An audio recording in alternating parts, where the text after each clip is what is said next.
कार्रवाई की जल्दबाजी, इस बात को लेकर भी हम सवाल पूछ रहे हैं।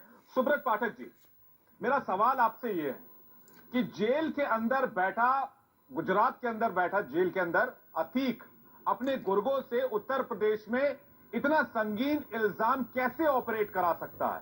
6 साल से आपकी सरकार है, क्या ये लॉ एंड ऑर्डर सिचुएशन नहीं है? ये लॉ एंड ऑर्डर फेल्योर नहीं है कि इतना बड़ा कांड हो गया और उस जेल में बैठे बैठे उसने इतने बड़े घटना को अंजाम दे दिया? अच्छा अच्छा, देखो आप देखो, आप इस हकीकत को महसूस करो। जेल में जाकर कोई योगी जी तो पहरा देंगे नहीं, न जेल में जाकर कोई भारतीय जनता पार्टी के कार्यकर्ता पहरा देंगे। भाई जेल का तो एक वो अपना बना हुआ है सिस्टम, एक है। अब उस सिस्टम में कोई यदि दिख जाता है तो आपने देखा अभी वो जो मुख्तार के बेटे वाले मेरी तो किताब भाई दिख गए तो दिख गए, अब दिख गए तो उसके बाद फिर क्या होता है? कार्रवाई होती है, शासन HHAQ के संज्ञान में कोई चीज आती है, शासन के संज्ञान में आया, फिर कितनी कठोर कार्रवाई हो रही है। आप लोग देखिए कभी हुई है कार्रवाई? सफ़ा कि इन लोगों के डर खत्म हो गया। 287 उसमें ये हम ये नहीं कह रहे तरफा के माफिया ही हैं, इन माफियाओं को संरक्षण देना के है। मुताबिक जो राजनीतिक लोग तो वही हैं, लेकिन कुछ निश्चित रूप से कुछ इस प्रकार के अधिकारी सरकारी लोग भी हैं, 3 और जो भी बातें जो हैं घटनाएं होती है इस प्रकार की गलत, तो वो कोई ना कोई आजकल उसके अंदर मुख्य चली हुई जो दोषी होता है उसके ऊपर कार्रवाई होती है, हो रही है। ठीक है, नाइट कुछ कहना चाह रहे हैं? नाइट और जो मेरा दावा है कि हज़रत मोहम्मद मुस्तफ़ा सल्लल्लाहु अलैहि वसल्लम नबीउल अव्वलीन, आखरीन, इमामुल मुत्तकीन और रहमतुल लिल आलमीन सबके लिए हैं। ऐसा कोई दिख गया तो किसी का ईमान दिख गया तो उसके लिए क्या किया जा सकता है? 14वीं सदी के बाद के मुर्गे और गुर्गे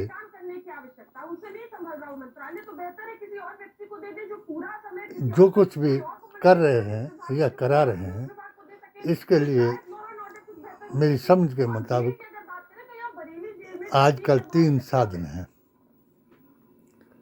एक राहुल की भाषा, दूसरा हिंदू राष्ट्र की आशा, तीसरा धर्मांध का तमाशा। जो आकाए दो जहां रसूलुल्लाह सल्लल्लाहु अलैहि वसल्लम ने सबसे पहले कह दिया था। सवाल जायज भी है, मैं तो इतना भी कहता हूं, लेकिन लारी जी सवाल तो फिर वही आता है ना, हजरत के साढ़े वे पीछे एक जमाना वे आना, गली गली विच हुक्म या साडा, रोज सुनाया वे जाना।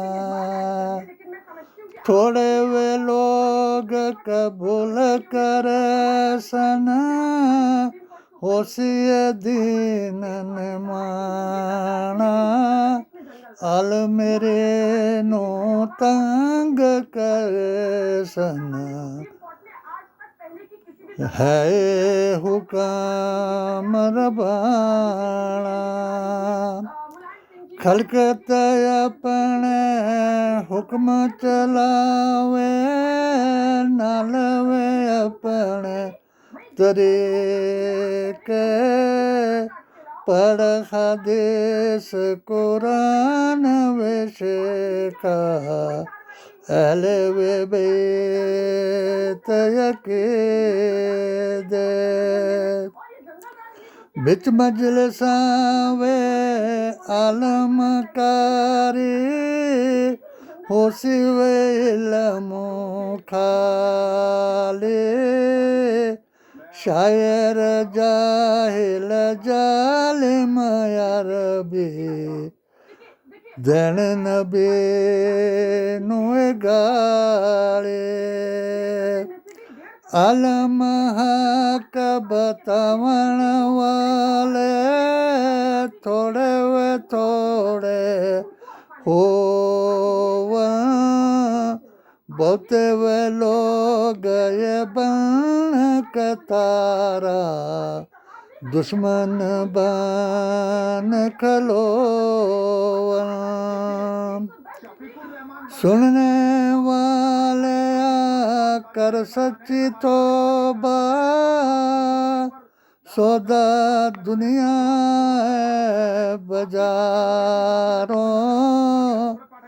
ताबे वेदारे पकड़ न भी दे, मुल मिले न बाजारों। थोड़ा वे अरसा रह गया बाकी, सूरज रंग बटाना, रात अंधेरे नेड़ा शेका, कर लवे को ठिकाना। दौलत शोहरत औरत दुनिया के, दौलत औरत शोहरत ताई, दुनिया ईमान बेकाना। ए जमाना भुल गए जेड़ा पहला कलमा, छठवे केस पढ़ाना। ऐसे ही आलिम, जैसे मैं बार बार ये कहूँ तो फिर मेरे पर यही इल्ज़ाम है कि ये मुसलमानों को ही काफिर कह देता है। काफिर लफ्ज़ जो है वो दूसरी जातियों के लिए नहीं आया। हजूर ने बार बार फरमाया कि अगर काफिर दूसरी जातों को कहा गया होता तो मुसलमान कौन होता। इसीलिए धर्म परिवर्तन जो है वो हराम है, जबरदस्ती। आज दर्द न रसिवे माँ प्यो अंदर, अदब नहीं फर्जिंदा, तोतियां वांगो पढ़न कुरान, होन बहुत शर्मिंदा।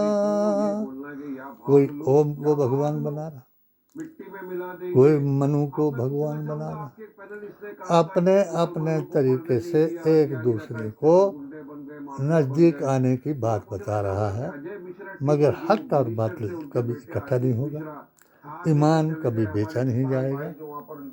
और जो आजकल चला हुआ है वो किया नहीं जाएगा। जितनी भी यात्रा निकाली, लोगों को एक आशा हो गई थी कि अब भारत जाग गया, बेशक जाग गया, मगर किस बात पर?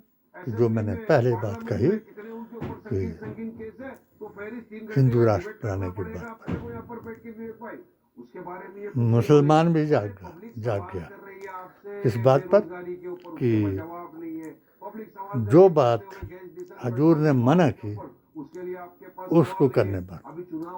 आप कुरान सुनते जाएंगे, जिस पर कुरान आया उसकी बात को करने से शर्माएंगे। यही एक कारण है कि दुनिया क़यामत के नज़दीक जा रही है और हक बात करने वाला कोसा जाएगा, गिराया जाएगा और हत्ता कि आपस में ही मारा जाएगा। आजकल के जो यूपी में जो कुछ हो रहा है वो इसमें भी कुरान तो पहले कुरान ने कहा है कि इनको कत्ल कर दो, इनको कत्ल कर दो। और गीता में भी कहा कि अर्जुन को श्री कृष्ण ने इनको तीरों से छल निकाल। उस वक्त जब कहा महाभारत में, तो वो भी उनके लिए कहा कि जिन्होंने अतायत नहीं की अपने अवतार की, और कुरान में भी उन्होंने उनके लिए कहा ये लफ्ज़ जिन्होंने अतायत नहीं की हज़रत मोहम्मद मुस्तफ़ा की। पत्थरों ने की, वृक्षों ने की, पक्षियों ने की, पशुओं ने की, यहाँ तक कि कंकड़ियों ने कलमा पढ़ करके दिखाया कि जो अजूबे हैं वो खास हैं, और वेद पुराण गीता ग्रंथ और कुरान ने भी साबित करके दिखाया कि ये वही किताब है कि जो अर्श मुअल्ला पर जमा की गई थी, और उस जमा के या उसको महफूज करके जो सभी किताबों का ग्रंथ था उसको अर्श मुअल्ला पर रखा गया, और अल्लाह ने अपने नाम के साथ दूसरा नाम लिख करके अलिफ अल्लाह का नाम, वाव और मीम मोहम्मद का नाम रख दिया। इसे ही नबीउल अव्वलीन और नबीउल आखिरीन कहा गया। अगर हम कहेंगे कि हमारी मर्जी से कोई हुकूमत चलेगी, वो नहीं चलेगी। आखिरी निशानियां जो हैं वो जाहिर हो रही हैं, वो तलाशी जा रही हैं, वो तलाशते ही रहेंगे, और ऐसे ऐसे वक्त जो है क़यामत की तरफ चला जाएगा। इस देश में जो संविधान बना था वो किसी जाति विशेष के लिए नहीं बना था। जिस संविधान को इतना महत्व दिया गया था कि पहले संविधान मुसलमानों के लिए, पहले संविधान, फिर हिंदुस्तान, और फिर कुरान, और फिर नबी का फरमान कि प्रजातांत्रिक मुल्क में रहने के लिए क्या तरीके हजूर अकरम सल्लल्लाहु अलैहि वसल्लम ने समझाए। आज अपनी अपनी जमातों के जरिए लोगों को समझा रहे हैं, और समझाने से मुराद ये है कि जितनी भी जात जमात और धर्म के नाम पर जो भी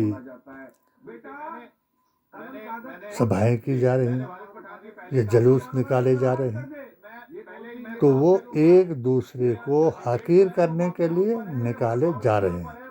आश्चर्यजनक, अगर जिनको ये लगता है कि मुसलमानों के साथ ही जुर्म हो रहा है तो वो बेशक है, क्योंकि जो कौम कमज़ोर हो जाती है,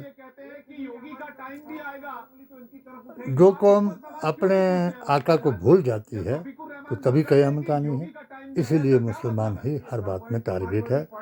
अब जहाँ यूपी में जो चीज़ चली हुई है, अगर हम इसको कहें कि भाई मुसलमानों को नाहक मारा जा रहा है, नहीं, ये अपने वक्त पर इन्होंने भी कई को मारा है, और आज वक्त उनका है जो इनको भी मार रहे हैं। अब जो नहीं मार रहे हैं, जैसे पंजाब में कांड हुआ, पुलिस अपनी किताब को लेकर के थाने में दाखिल हुई, पुलिस को मारा, उनसे हाथ जुड़वाए और अपनी किताब के साथ वापस आए। वहाँ सरकार ने हस्तक्षेप नहीं किया। ये चार आदमी मेरी समझ के मुताबिक जो हैं वो ये क़यामत लाने का जिम्मा है इन्होंने, कि ये न मुसलमान को मुसलमान बन करके रहने देंगे, ना सिखों को सिख बन करके रहने देंगे, ना सनातनियों को सनातनी बन करके रहने देंगे, और ना किसी और दलित को जिस तरीके से उनका उत्थान करने के लिए आखिरी नबी आया था, गुलामी से हटाने के लिए, औरतों का हक दिलाने के लिए, तो उस बात को भी नहीं करने देंगे। जिनके आजकल मुख्य हैं ओवैसी जी और अपनी जमीयतुल उलमाए हिंद के अरशद मदनी जी, और हिंदुत्व के हिंदू राष्ट्र बनाने वाले धीरेंद्र शास्त्री जी, और संत भी हैं। तो ये शक करना वो हमें मार रहा है। मैंने तो इंद्रेश जी के साथ गले लग करके अपनी इसी किताब को पेश किया, अपने वेदंती जी महाराज के साथ, मोहन भागवत जी को भी यही जवाब दिया कि जो तुम्हारा अकीदा है वो मेरा नहीं, तुम्हारी आस्था होनी चाहिए कि जो त्रेता में जिसकी बात आप राम राज्य की कर रहे हैं वो आस्था होनी चाहिए, और मेरा अकीदा वो हो जाना चाहिए जिसको चुन चुन करके करबला के मैदान में मारा गया था।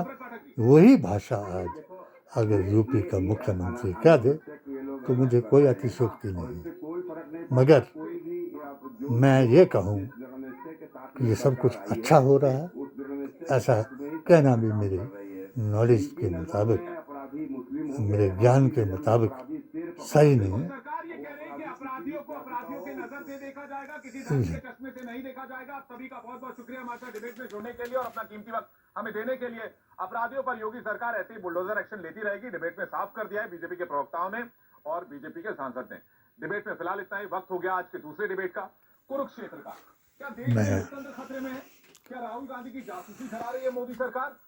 बड़ी बहस के लिए चलते हैं मेरे सहयोगी सौरभ शर्मा के पास।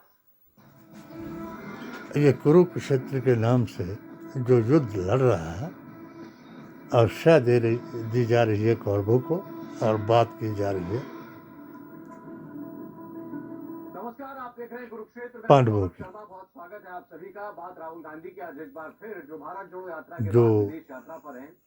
भारत जोड़ो यात्रा में भाषा अपनी पर कंट्रोल न रख सके, कैम्ब्रिज यूनिवर्सिटी में कार्यक्रम में वो गए और वहां उन्होंने फिर कहा हिंदुस्तान उस में भाषा को पकड़ करके पहले इन्होंने 3 चीजें पकड़ी, गांधी, गोत्र और गाय।